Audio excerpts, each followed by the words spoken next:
Got plenty of niggas around me you could call. NBA YoungBoy is stepping into a dangerous chess match, and this time it's against one of his most powerful industry rivals, jprince, with a single phone call allegedly setting everything in motion. But here's the twist. You won't believe this. This move might not just stir old tensions, it could reopen a beef that's been quietly waiting to explode, and the fallout could be way bigger than anyone expects. Let's break it down. Before diving into that alleged call, before the industry whispers about NBA YoungBoy trying to pull an artist straight out of another powerhouse's label, there's something you need to understand first. This isn't a new conflict. It's not some fresh spark landing in calm waters. This is an old flame that never really went out. A simmering tension buried deep inside the Houston rap ecosystem for years, flickering on and off like it refuses to die, almost like it's alive on its own. And if you want to understand why a 2026 contract situation could blow everything wide open, you have to go back to where it all started, when two of the most unshakable figures in rap first crossed paths. Publicly, this whole situation traces back to 2020, and it begins in the most unexpected way imaginable, with a break-in. Reports claim NBA YoungBoy's Houston home was allegedly burglarized, and even his car keys were taken in the process. Now, on its face, it sounds like just another unfortunate day in the life of a high-profile artist. Robberies happen in this world, homes get hit, and life moves on. But this situation takes a sharp and unexpected turn that changes everything. Because the person who stepped into the situation uninvited was none other than James Prince, better known as jprince, the Rap-A-Lot Records founder, the self-proclaimed godfather of Houston hip-hop, and a figure long seen as a shadow authority in the city's rap culture. jprince positioned himself as a Houston elder, a mediator, a problem solver. In that role, he became involved in recovering some of the stolen property and even publicly addressed the situation, sharing footage of the recovered items alongside boxer Shakur Stevenson. From his perspective, it looked like influence in action, a reminder that nothing in his city moves without his awareness. But NBA YoungBoy saw it completely differently. To him, this wasn't help at all. It felt like a violation, like private pain being turned into public content, like his vulnerability being broadcast for attention and status. It came off as clout chasing, an older figure using a younger artist's situation to reinforce his own power. And YoungBoy, known for reacting quickly to disrespect, didn't hold back. He publicly fired off at jprince, telling him to mind his business. And that's where the real tension shows itself. Because jprince didn't back down. He didn't soften his stance or step away. Instead, he came back with sharp, calculated words, calling YoungBoy dumber than a box of rocks and accusing him of mistaking respect for weakness. And if you really look at it, you can see the core of the entire conflict right there. One side believes they did a favor and were disrespected for it, while the other feels their privacy was exploited in public. Neither side sees themselves as the aggressor, and neither one is willing to give ground. What makes this feud even more unpredictable is that it never fully burns out, but it never fully dies either. Later on, in a sit-down with Ebro, jprince explained there was essentially a misunderstanding, saying he had spoken with YoungBoy's brother and that both sides eventually communicated, agreed to disagree, and moved forward. He framed it like a man used to navigating long-standing street politics, controlled, calm, and calculated. He even made it clear he wasn't trying to be YoungBoy's friend or enemy, just existing in that uneasy middle space. And while that might sound like peace on paper, in reality, it's something far more unstable. A ceasefire, not closure. It's a pause button, not an ending. And that pause didn't last long. Because when things are only on hold, they always find a way to restart. Fast forward to 2023, and the situation erupts again. But this time, it's buried inside something much bigger, much louder, and far more sensitive. Because in 2023, NBA YoungBoy made a move that, in the eyes of the Prince family, didn't just cross a line, it shattered one. And this line had nothing to do with street tension or past robberies. This was about loyalty, respect, and blood ties. YoungBoy went on the record and dissed Drake on the track Fuck the Industry Part 2, throwing shots not just at Drake, but also at Lil Durk and others involved in that lane of rap politics. Now, for most fans, this is just hip-hop culture, beefs, bars, and competitive energy. But in the world of the Prince family, Drake isn't just another rapper in the mix, he's practically family. They've openly referred to him as son, and that connection runs deeper than industry friendship. Jprince's son, is widely credited with helping connect Drake to Lil Wayne and the Young Money Machine at the start of his career. So when Drake gets dissed, it doesn't land as a random rap shot to them. It feels personal, like an extension of the family being targeted. And that's exactly why this moment escalated fast. Once again, Jprince stepped directly into the situation. But this time, he didn't come in aggressive. He came in calculated, a mediator, a fixer, a man who believes he can calm any storm with the right conversation. He met with NBA YoungBoy and Birdman in Utah, even posting a photo from the link-up. Then he publicly advised YoungBoy to remove Drake from his enemy list, stressing that he had respect for both sides, but warning about where the situation could lead. And it didn't stop at words. Reports suggest Jprince even arranged a FaceTime call between the parties in an attempt to squash the tension in real time. This is where his role becomes crystal clear. You won't believe this, but he doesn't just step into conflicts, he positions himself at the center of them, acting as the referee, the negotiator, and sometimes the final authority. Some see that as leadership, the wisdom of a veteran who's kept order in Houston for decades. Others see something sharper underneath it, a power structure where peace only happens when it passes through him first. Complex and other outlets have highlighted how consistently he inserts himself into these high-profile disputes, especially anything orbiting NBA YoungBoy. And honestly, both perspectives can exist at the same time. That's what makes him so difficult to navigate. He doesn't fight wars directly, he controls the conversations around them. By the mid-2020s, everything is already stacked. Two men who've publicly clashed, a robbery that turned into industry-wide tension, a Drake-related dispute that pulled in family loyalty, and an uneasy truce that never really became peace, just silence with pressure underneath it. Every attempt to fix it in the past didn't actually resolve anything. The 2020 discussions, the later reconciliations, even the FaceTime mediation in 2023, it all felt like pressing a lid onto boiling water. The pressure never left, it just stayed trapped. And that's the setup heading into the next chapter. Two powerful, stubborn figures, a city with influence on the line, and a history neither side has ever fully let go of. All it would take was one more move, one more perceived disrespect, one more step into territory the other side considered untouchable. And in 2026, that exact line gets crossed, not with a diss track, not with violence, but with something quieter, a business move. Because NBA YoungBoy wasn't just revisiting old tension anymore, he was targeting something more direct, one of the Prince family's own artists. And to understand why that hit so hard, you have to understand the name at the center of it all, Finesse 2X. The phone call that set everything in motion changes the entire board. Every empire has pressure points, and in 2026, the pressure point inside the Prince-affiliated structure had a name, Finesse 2X. And before you can understand why NBA YoungBoy's move shook everything, you need to understand the frustration already building behind the scenes, and how publicly Finesse was willing to express it. He was signed under Mob Ties, the label led by Jprince Jr., carrying the family name into a new generation of the business. On paper, it had structure, distribution, and real industry backing through Atlantic. But according to reports, by January 2026, Finesse 2X had already started speaking out, calling his contract one of the worst deals he had ever been locked into. A restrictive 360 setup, he claimed, that was choking his freedom, his earnings, and even his ability to move music the way he wanted. And once that frustration went public, everything around it started to shift. It's a pause button, not an ending, and that pause didn't hold for long. Fast forward to 2023 and the situation erupts again, but this time it's folded inside a much larger and far more sensitive conflict.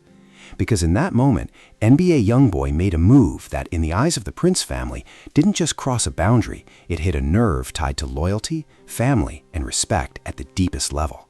YoungBoy dropped Fuck the Industry Part 2, where he aimed disses at Drake, along with others like Lil Durk. And while to most fans this just looks like typical rap competition, bars, rivalry, energy, in this specific world it carries a very different weight. Because to the Prince family, Drake isn't just an artist in the industry, he's practically family. They've openly referred to him as son, and that connection runs deeper than music business relationships. Jazz Prince, jprince's son, is also credited with helping connect Drake to Lil Wayne and Young Money early in his career, which only strengthens that bond. So when Drake gets targeted, it doesn't register as random rap tension, it feels personal, almost like an extension of the family being disrespected. And that's why jprince stepped in again. But this time, he didn't come in with pressure or threats. He came in like a mediator, a power broker, a man who believes he can stabilize any situation with the right conversation. He met with NBA YoungBoy and Birdman in Utah, even posting a photo from the meeting. Then he publicly advised YoungBoy to take Drake off his enemy list, making it clear he respected both sides, but warned about where things could lead if they continued. And it didn't stop there. Reports suggest jprince even facilitated a FaceTime call between the parties in an attempt to cool things down immediately.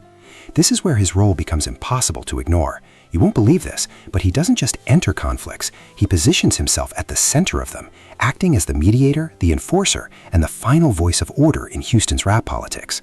Some see that as leadership from a veteran who has kept order for decades.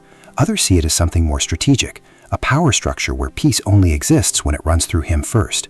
And both interpretations carry weight. That's what makes him so difficult to challenge. He doesn't escalate conflict directly, he controls the space around it. By the mid-2020s, everything is already stacked on top of each other. A past robbery that sparked public tension, a war of words that never fully cooled, a Drake-related dispute that pulled in loyalty lines, and a fragile, unspoken truce that never actually became real peace, just silence under pressure. Every attempt to fix it in the past didn't really fix anything. The 2020 conversations, the later talks, even the 2023 FaceTime mediation, it all felt like pressing a lid onto boiling water. The heat never left, it just stayed trapped underneath. And that's the setup heading into the next chapter. Two powerful, stubborn figures, a city where influence matters, and a history neither side has ever fully let go of. All it would take was one more move, one more perceived disrespect, one more reach into territory that someone else believed was off limits. And in 2026, that's exactly what happens. But this time, it isn't a diss track or public beef. It's business. Because NBA YoungBoy wasn't just revisiting old tension anymore. He was aiming at something much more direct, one of the Prince family's own artists. And to understand how bold that really was, you have to understand the situation around a man named Finesse 2X. The phone call that follows changes everything. Every empire has pressure points, and in 2026, the pressure Point inside the mob ties structure had a name, Finesse 2X. And to understand why NBA YoungBoy's move hit so hard, you first have to understand the frustration already building behind the scenes and how openly it was spilling out. Finesse 2X was signed to Mob Ties, the label run by jprince Jr., carrying the family name into a new generation of the business. On paper, it had distribution, structure, and backing through Atlantic. But according to reports, by January 2026, Finesse had already started speaking out publicly, calling his deal one of the worst contracts he had ever been in. A restrictive 360 agreement, he said, that was limiting his freedom, his earnings, and even his ability to release music properly. Here's the uncomfortable truth sitting underneath all of this, and it changes how you read the entire situation. This isn't just internet drama, and it's not just diss records or industry politics, because at a certain point, this stopped being theoretical. It crossed into something more real, more physical, and far more dangerous. This beef didn't stay online, it bled into real life. And that's exactly why the Finesse 2X situation hits so differently. Because it didn't land in a calm environment. It landed in a space where violence had already entered the equation. In April 2026, NBA Ben 10, an artist associated with NBA YoungBoy's circle, was shot at a Houston restaurant called Confessions. And this is where the story stops feeling like industry chatter and starts feeling serious. Reports and circulating claims linked the shooting to an attempted robbery or confrontation involving jprince Jr., who was reportedly present at the location according to videos and online footage that surfaced afterward. Let's be clear, this is important. These are allegations and online reports, not confirmed legal conclusions. But in situations like this, perception moves faster than facts. And the moment people saw a YoungBoy affiliate allegedly shot in a setting tied to a member of the Prince family, the internet immediately connected it back to the long-running tension we've been following. Then it escalated again. A Detroit rapper, All-Star Jr., stepped into the situation publicly and made claims suggesting involvement in the shooting. He also directed disrespect toward the Prince camp, essentially taunting them with lines implying violence and affiliation shifts. Now, to be fair, rap talk and real-life events often get blurred, and public statements don't always equal verified truth, but once those words hit the internet, the narrative spiraled instantly. Speculation exploded across platforms. People started linking the incident directly to the broader YoungBoy versus Prince tension. Even YoungBoy's name started getting pulled into the conversation through association and affiliate ties, while voices on both sides weighed in publicly. Prince Jr. denied any orchestration or wrongdoing, but in a climate this charged, denial doesn't shut things down, it just adds more layers of noise. So when you stack everything together, the picture starts to feel heavier than a typical rap feud. You've got the 2020 Houston robbery fallout. You've got the 2023 Drake-related mediation attempt. You've got a shooting involving a YoungBoy affiliate in a space tied to the Prince orbit. And now you've got a direct business move, NBA YoungBoy attempting to intervene in the Prince family's own label structure by going after Finesse 2X. At that point, it's no longer just about music. It starts to look like a territorial conflict where business, reputation, and street affiliation all overlap, and the Finesse situation becomes the newest spark dropped onto an already unstable foundation. Because at its core, this was never just about Finesse 2X, and it was never just about a single robbery either. It's about control. For decades, Prince and Rap-A-Lot have held a dominant cultural and business presence in Houston rap. That influence extends through mob ties, through industry relationships, and through the long-standing expectation that artists check in when operating in the city. It's an unwritten system, one built on respect, recognition, and hierarchy. And NBA YoungBoy represents the opposite force. He's an independent streaming powerhouse who built his career outside traditional gatekeeping. Instead of asking for permission, he routes around it. Instead of aligning with established structures, he disrupts them. And in the Finesse situation, that disruption becomes visible. YoungBoy isn't just making music noise, he's stepping directly into a controlled ecosystem and trying to extract one of its artists. That's why it hits differently. To one side, it looks like interference. To the other, it looks like liberation. And that's the tension underneath everything, the collision between old-school control and modern independent power. Houston has always had other influential movements: Swish House, DJ Screw's legacy, the chopped and screwed era, and the cultural wave that built the city's identity. But none of those operated with the same centralized authority structure that the Prince family has been associated with in modern rap politics. That's what makes this situation unique. It's not just culture, it's hierarchy being challenged in real time. And when you strip everything else away, that's what this becomes: a question of control. Not just over artists, not just over contracts, but over influence itself. And once that kind of tension builds, especially in a space already marked by real-world incidents, it doesn't just fade out quietly. And that's where everything starts balancing on a knife's edge. Because on one side, you've got a talent raid that can easily be interpreted as the ultimate disrespect. In a city where Prince influence blends with real street codes, and where a diss record can sometimes spill over into real-world consequences, moves like this don't exist in a vacuum. Escalation through affiliates, not direct confrontation, becomes a very real possibility. But on the other side, and this is what keeps it from tipping over completely, you've also got restraint, real restraint, proven more than once. Prince has a long record of stepping into conflicts to cool them down, including moments like the 2023 Utah sit-down involving Birdman and NBA YoungBoy.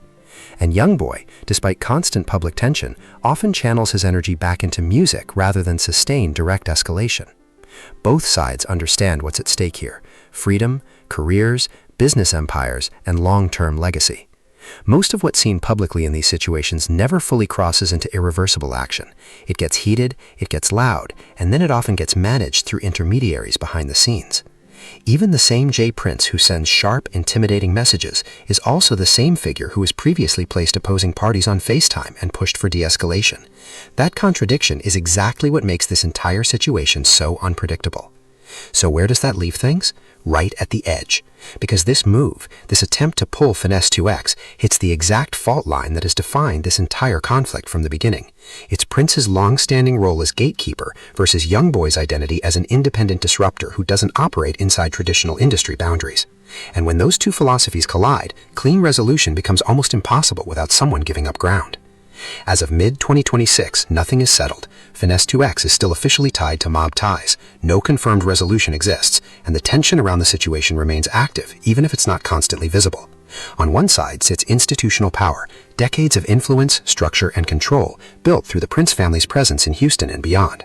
On the other side sits momentum, NBA YoungBoy's independent reach, massive streaming dominance, and a fan base that moves with him regardless of industry boundaries. And that's the real story underneath all of it. A single phone call aimed at one frustrated artist inside one controlled label. But underneath that, years of unresolved tension, past incidents that already turn the temperature up, and two figures who have built their entire identities on never backing down. YoungBoy didn't end up signing Finesse 2X, but in a way, that wasn't even the point. Because the real message wasn't, "I'm taking your artist." It was something sharper. "I can reach into your world whenever I want." And in a conflict built on pride, influence, and control, that kind of message doesn't fade easily. It lingers. So now the situation sits exactly where nobody wants it. Uncertain, unstable, and still unresolved. Whether it stays confined to words and industry moves, or whether it spills into something far more serious, is the question hanging over everything right now in Houston.